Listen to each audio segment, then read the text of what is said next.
పటాన్చెరు నియోజకవర్గం రామచంద్రాపురం పరిధిలోని బాంబే కాలనీలో మియాపూర్ ఏసీపీ నరసింహారావు నేతృత్వంలో పోలీసులు కార్డన్ సెర్చ్ నిర్వహించారు.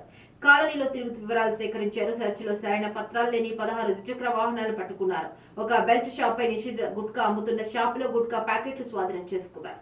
ఈ సందర్భంగా ఏసీపీ నరసింహారావు మాట్లాడుతూ స్లమ్ ఏరియాలో ఎలాంటి అవాంఛనీయ సంఘటనలు, అసాంఘిక కార్యకలాపాలు జరగకుండా చూడటమే ముఖ్య ఉద్దేశమని ఇది నిరంతరం కొనసాగుతోందని అన్నారు. ఈ కాటన్ సెర్చ్ లో 7 సిఐలు, 80 మంది పోలీసు సిబ్బంది పాల్గొన్నారు. సిపి గారు అదేవిధంగా డీసీపీ గారి ఆదేశాల మేరకు మియాపూర్ డివిజన్లో ఈ కార్డినెంట్ సెర్చ్ ఆపరేషన్ చేయడం జరుగుతుంది.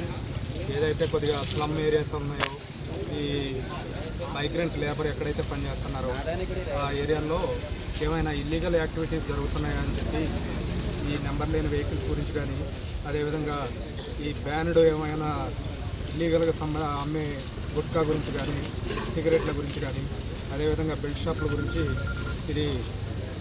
ఈ యాక్టివిటీ చేయడం జరుగుతుంది. దీని సందర్భంగా దాదాపు ఒక 7 ఇన్స్పెక్టర్లు, అదేవిధంగా 80 మంది సిబ్బంది ఈరోజు ఈ కార్డినెంట్ సెర్చ్లో పాల్గొనడం జరిగింది. ఇదే విధంగా ఇప్పటికీ మియాపూర్లో, అదేవిధంగా చందానగర్లో కూడా కండక్ట్ చేయడం జరిగింది. ఇది నిరంతరం జరిగింది. ఎవరైనా ఇట్లాంటి అక్రమాలకు పాల్పడేవారు కానీ, లేకపోతే ఏదైనా చెడు వ్యసనాలకు గురయ్యే వాళ్ళు కానీ